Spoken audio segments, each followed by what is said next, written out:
NR competitive classes में मैं हेमंत कुमार शर्मा आप सभी का स्वागत करता हूं। दोस्तों, आज हम पढ़ने वाले हैं आयतन, जिसमें सबसे पहले हमने पढ़ने वाले हैं घन। देखो, घन इस तरीके की आकृति का रहता है।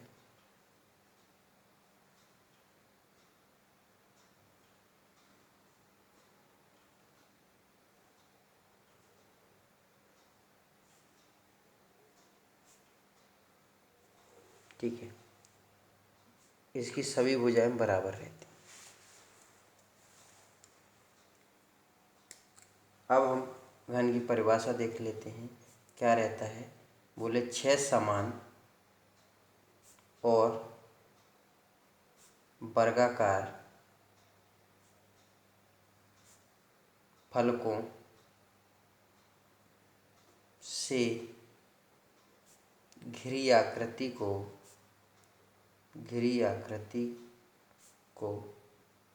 घन कहते हैं।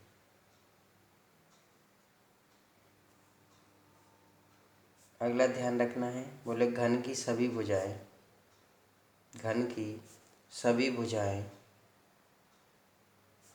समान होती हैं। ठीक है। अगला अब हमें ध्यान रखना है, अब इसके फॉर्मूले ध्यान रखना है। तो बोले घन का आयतन क्या होता है? तो घन का आयतन होता है AQ। बोले घन का विकर्ण क्या होता है? तो A√3। और घन का संपूर्ण पृष्ठ क्या होता है?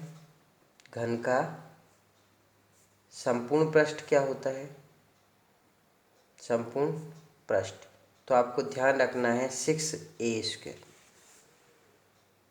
ठीक है।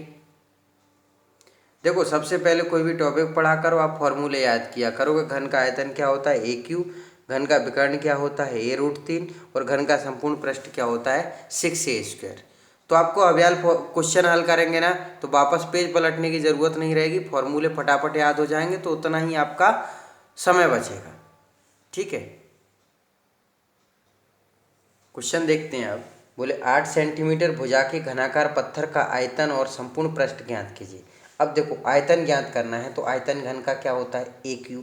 और संपूर्ण पृष्ठ ज्ञात करना है तो संपूर्ण पृष्ठ क्या होता है? 6A²। ठीक है। AQ मतलब 8 × 8 × 8। तो 8 का क्यूब कितना होता है? 512 सेंटीमीटर क्यूब। तो ये तो क्या आ गया? आयतन। अब संपूर्ण पृष्ठ क्या होता है? 6A² मतलब 6 × 8 × 8। तो ये कितना हो जाएगा? 6 × 64 बराबर 384 सेंटीमीटर स्क्वायर। ठीक है, आयतन क्यूब में आता है और ये संपूर्ण पृष्ठ स्क्वायर में आता है ना। ठीक है। अगला ध्यान रखना है कि 12 सेंटीमीटर विमा के घनाकार कमरे में रखी जा सकने वाली बड़ी से बड़ी छड़ की लंबाई ज्ञात कीजिए। अब देखो, जैसे एक पेज भी है ना, तो ये छड़ ऐसे रखेंगे तिरछे में। ठीक है, तो तिरछे में जो रखी जाती है वो सबसे लंबी छड़ होती है, और तिरछे में जो रखते हैं उसको कहते हैं हम विकर्ण। तो घन का विकर्ण क्या होता है? A√3। तो A की वैल्यू दे रखी है, बोले 12√3 सेंटीमीटर। ठीक है। अगला प्रश्न देखते हैं। दो घनों के आयतनों में 8:27 का अनुपात है, इनके पृष्ठ क्षेत्रफल में अनुपात बताइए। अब आयतन क्या रहते हैं? तो AQ रहता है, तो A1 का क्यूब बटे A2 का क्यूब बराबर कितना दे रखा है? 8/27। अब इनका घन निकालेंगे तो A1 बटे A2 बराबर कितना हो जाएगा? 2/3, क्योंकि 2 का क्यूब 8 होता है और 3 का 27 होता है। तो हमने 8 और 27 का घनमूल निकाल लिया, तो A1 और A2 की वैल्यू कितनी आ गई? 2/3। अब उसने कहा है कि पृष्ठ क्षेत्रफल मतलब संपूर्ण पृष्ठ, और संपूर्ण पृष्ठ क्या होता है? 6A1 का स्क्वायर बटे 6A2 का स्क्वायर। ये अनुपात ज्ञात करना है। तो ये तो कट जाएगा। अब 2 का स्क्वायर कितना हो जाएगा? 4, और 3 का स्क्वायर कितना हो जाएगा? 9। तो 4/9 का उनमें अनुपात है। ठीक है।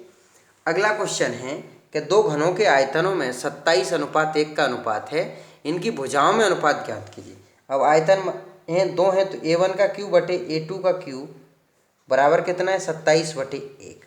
अब 27 का घनमूल निकालेंगे तो कितना आ जाएगा? 3। मतलब A1/A2 बराबर कितना आ जाएगा 3/1। उसने भुजाओं में अनुपात पूछा है तो A1 और A2 में कितना अनुपात है 3:1 का अनुपात। तो यही आंसर है। ठीक है, अगला प्रश्न दे रखा है किसी घन का विकर्ण √12 सेंटीमीटर है, इसका आयतन कितना है। देखो अब घन का विकर्ण क्या होता है, A√3 बराबर कितना दे रखा है हमें √12। ठीक है, अब हमें रूट खत्म करना है तो हमने क्या किया, दोनों पक्षों का वर्ग कर दिया, दोनों पक्षों का वर्ग कर देते। ठीक है, तो A² और वर्ग से रूट कट जाएगा 3 बराबर 12, 3 से कट गया 4, तो A² बराबर कितना आ गया 4, तो A की वैल्यू कितनी आ जाएगी 2। अब आयतन क्या होता है, तो आयतन बराबर 1 क्यूब मतलब 2 का क्यूब मतलब कितना 8। अब सेंटीमीटर है तो इकाई क्या हो जाएगी सेंटीमीटर का क्यूब।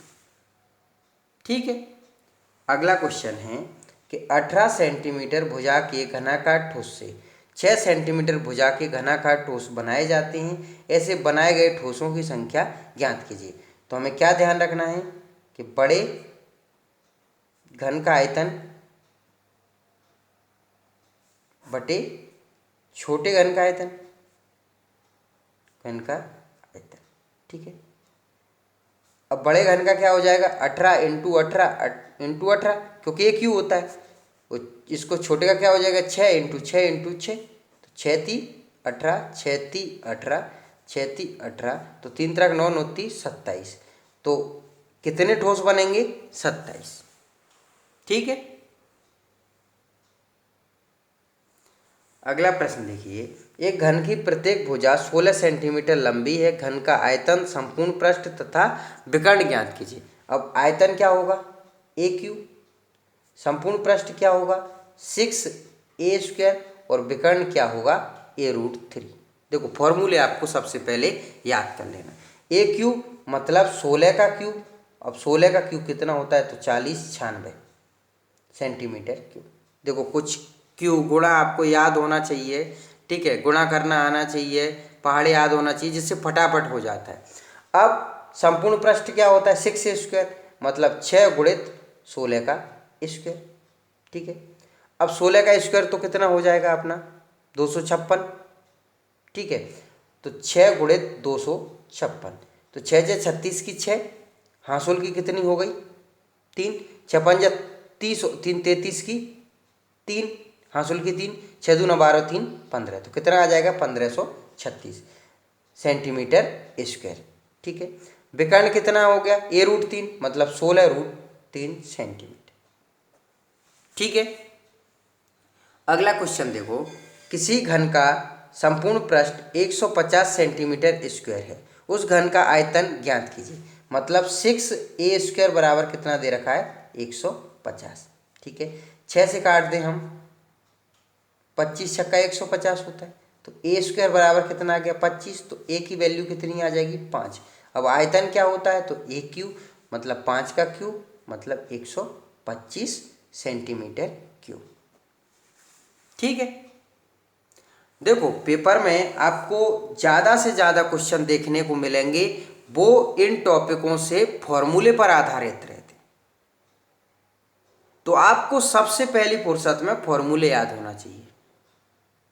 ठीक है, जितने भी आप वीडियो देखेंगे मेरे में क्रम से पढ़ाता हूँ आपको, तो आप क्रम से पढ़ते चलो, याद करते चलो। और बहुत हमारे चैनल की खासियत है, कोई सा भी टॉपिक पढ़ाए, मैथ्स या जीके का पढ़ाए, बहुत कम समय में कंप्लीट कराते हैं। आप वीडियो की टाइमिंग भी देखना और फिर उसको हल करके भी देखना एक भी वीडियो, कि आपको पता चल जाएगा कि कम समय में कैसे ज़्यादा पढ़ते। ठीक है, अगला प्रश्न देखिए, 1 मीटर कोर वाले एक घनाकृति बॉक्स में 10 सेंटीमीटर कोरों वाले कितने छोटे घन रखे जा सकते हैं। तो अभी पढ़ाया था कि बड़े घन का आयतन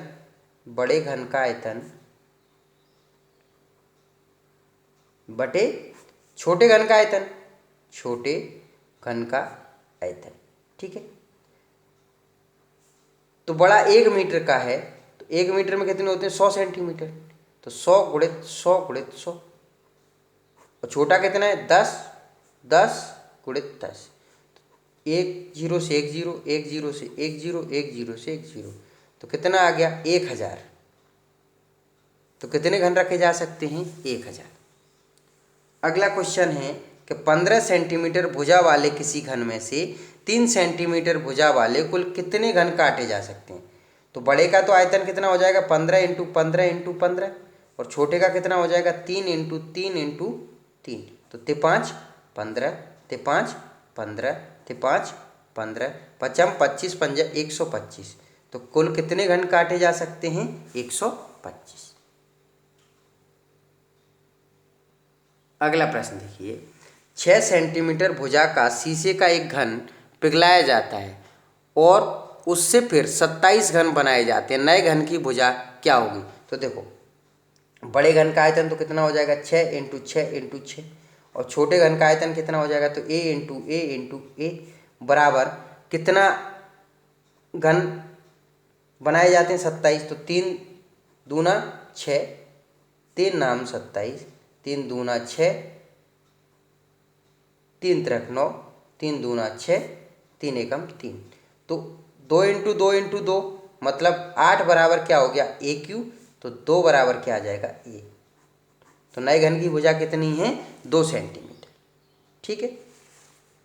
अगला क्वेश्चन है, उस घन का आयतन क्या होगा जिसके विकर्ण की माप a√3 बराबर 4√3 सेंटीमीटर हो। अब देखो a√3 बराबर 4√3 सेंटीमीटर यहीं दे रखी है, तो √3 से √3 काट देते हैं, तो a की वैल्यू कितनी आ जाएगी 4। ठीक है। अब आयतन क्या होता है a क्यू, मतलब 4 का क्यू, 4 का क्यू कितना हो जाता है 64। ठीक है, यहाँ सेंटीमीटर है तो ये सेंटीमीटर क्यूब हो जाएगा। ठीक है। अगला प्रश्न देखिए, यदि एक घन का विकर्ण √12 सेंटीमीटर है तो उसका आयतन क्या है। अब देखो घन का विकर्ण क्या होता है a√3 बराबर √12। ठीक है, 12 को जैसे गुणनखंड कर लेते हैं, 2 से 6 बार, 2 से 3 बार और 3 से 1 बार, मतलब इसको लिख सकते हैं हम 2√3, 2 बाहर निकल आएगा।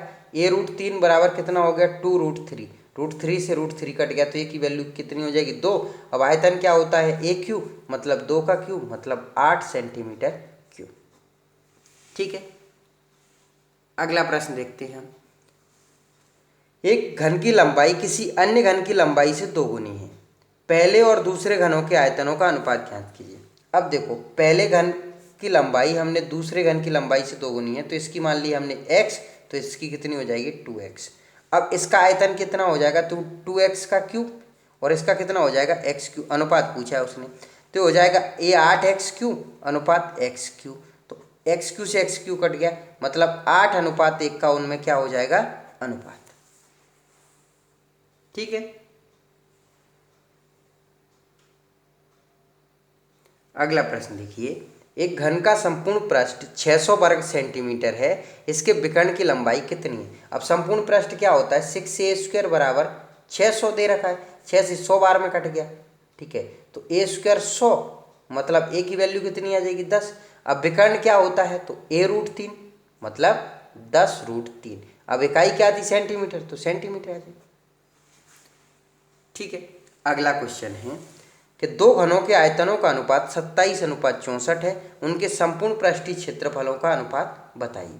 अब देखो आयतन क्या होता है a1 का क्यूब बटे a2 का क्यूब बराबर कितना है 27/64। ठीक है, 27 का घनमूल 3 हो जाएगा, 64 का 4 हो जाएगा, तो a1 बटे a2 बराबर कितना हो गया 3/4। अब संपूर्ण पृष्ठ की बात करें तो ये क्या हो जाएगा 6a1 का स्क्वायर बटे 6a2 का स्क्वायर, इससे ये कट गया। a1 की वैल्यू 3 है, 3 का स्क्वायर 9, a2 की वैल्यू 4 है, तो 4 का स्क्वायर 16, मतलब 9/16 का उनमें अनुपात हो। ठीक है। अगला प्रश्न देखिए, 1 metre into 1 metre into 1 metre घन को पूरा पानी से भरें तो उसमें कितने लीटर पानी आएगा। ठीक है, अब सबसे पहले हमने इसको सेंटीमीटर में बदल दिया कि 1 metre into 1 metre into 1 metre.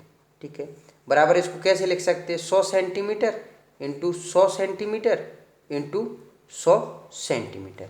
अब इसको लीटर में बदलने के लिए हम 1000 से भाग दे देते हैं। ठीक है, तो 2 जीरो 2 जीरो 4 कट गई, 1 जीरो काट ली, ठीक है, तो 3 जीरो कट गई, ऊपर 3 जीरो बची हुई हैं, तो 1000 लीटर उसमें पानी आएगा। ठीक है। अगला प्रश्न है कि एक घन का आयतन 512 सेंटीमीटर क्यूब है, उसका तल क्षेत्रफल कितना है। अब आयतन कितना दे रखा है 512, मतलब एक क्यूब की वैल्यू कितनी दे रखी है हमारे पास 512। ठीक है, तो अब ये 512 का घनमूल निकालेंगे तो 8 आ जाएगा, मतलब ए की वैल्यू कितनी आ गई 8। तल क्षेत्रफल मतलब संपूर्ण पृष्ठ की बात कर रहा है, तो संपूर्ण पृष्ठ कितना होता है 6a², मतलब 6 गुणित 8 का स्क्वायर, मतलब 6 गुणित 64, तो 6 चौक 24 की 4, हासुल की 2, 6 6 36 और 2 38, तो 384 सेंटीमीटर स्क्वायर। ठीक है। अगला प्रश्न देखिए, एक घन के कोर की नाप 10 सेंटीमीटर है, यदि इस घन से शंकु बनाया जाता है तो शंकु की ऊंचाई कितनी है, जबकि शंकु के आधार की त्रिज्या 7 सेंटीमीटर है। देखो, घन से शंकु बनाया जाता है तो दोनों के आयतन तो बराबर होंगे, तो हमने लिखा कि शंकु का आयतन बराबर घन का आयतन। ठीक है, अब शंकु का आयतन क्या होता है 1/3 पाई आर स्क्वायर एच, और घन का आयतन क्या होता है ए क्यू। ठीक है, 1/3 पाई की वैल्यू कितनी होती है 22/7, आर शंकु के आधार की त्रिज्या 7 दे रखी है, तो 7 इंटू 7 इंटू एच हमें ज्ञात करना है। ए क्यू, ए की वैल्यू 10 दे रखी है, तो 10 इंटू 10 इंटू 10। ठीक है, ये 7 से 7 कट गया। ठीक है, ये हो जाएगा 22 सत्ते 154 बटे 3 इंटू एच बराबर 1000। ठीक है, एच बराबर हो जाएगा 3000 बटे 154। तो जब 3000 में हम 154 से भाग देंगे तो 19.48 सेंटीमीटर आ जाएगी। ठीक है। अगला प्रश्न देखिए, यदि 5 सेंटीमीटर त्रिज्या वाले एक गोले को रंगने के लिए उपलब्ध रंग की मात्रा पर्याप्त थी, मतलब इतना रंग है हमारे पास जिससे एक गोला रंगा जा सकता है, तो घन की भुजा क्या होगी जिसकी सतही क्षेत्र को रंगने के लिए रंग पर्याप्त है, मतलब वो घन भी पूरा रंगा जा सकता है। ठीक है, तो अब क्या है कि गोले का संपूर्ण पृष्ठ, गोले का संपूर्ण पृष्ठ बराबर क्या रहेगा घन का संपूर्ण पृष्ठ, क्योंकि दोनों के लिए रंगने के लिए पर्याप्त रंग है। ठीक है, गोले का संपूर्ण पृष्ठ क्या होता है 4 पाई आर स्क्वायर, और घन का संपूर्ण पृष्ठ क्या होता है 6a², तो 4 इंटू पाई की वैल्यू 22/7। अब आर कितना दे रखा है क्वेश्चन में 5 सेंटीमीटर, तो 5 इंटू 5 बराबर 6 इंटू a²। ठीक है, देखो 2 से काट दिया 2 बार और 2 से काट दिया 3 बार। ठीक है, अब कटेगा नहीं, तो अब जैसे ये हो जाएगा 5 25 दूना 50, और 50 कितना हो जाएगा, सॉरी ये तो ऊपर ही है। ठीक है, तो बटे में जाएगा, तो इसको ऐसे लिख सकते हैं 5 25 दूना 50 और 22/7 को वापस पाई लिख देते हैं बराबर 3a²। ठीक है, अब 3 को बटे में पहुंचा देते हैं, तो 50 पाई बटे 3 बराबर क्या हो जाएगा a²। तो उसने पूछा है घन की भुजा, तो ए निकाल लेते हैं, तो इसको रूट में ही लिख देते हैं, आपको ऑप्शन में मिल जाएगा। अगर ऑप्शन में ऐसा नहीं मिलेगा तो आपको आगे हल करना पड़ेगा। तो ए की वैल्यू कितना है 50 पाई अपॉन 3 अंडर रूट के अंदर। ठीक है, इकाई क्या थी सेंटीमीटर, तो क्या आ जाएगा सेंटीमीटर। दोस्तों, घन के मैंने आपको 20 प्रश्न पढ़ाए हैं। ठीक है, और पहले फॉर्मूले पढ़ाए हैं, आराम से पूरा कॉन्सेप्ट समझाए, फिर क्वेश्चन हल करवाए हैं, और जितने भी मैं वीडियो पढ़ाता हूँ वो कंप्लीट रहते हैं। ये घन यहाँ पर कंप्लीट हो गया है, तो आप क्रम से वीडियो देखा करो, आराम से अपने टॉपिक कंप्लीट किया करो, जिससे वापस आपको पढ़ने की भी ज़रूरत नहीं रहा करे। दोस्तों, अगर आपको मेरे वीडियो पसंद आते हैं तो प्लीज़ चैनल को लाइक शेयर एंड सब्सक्राइब जरूर किया करो। धन्यवाद।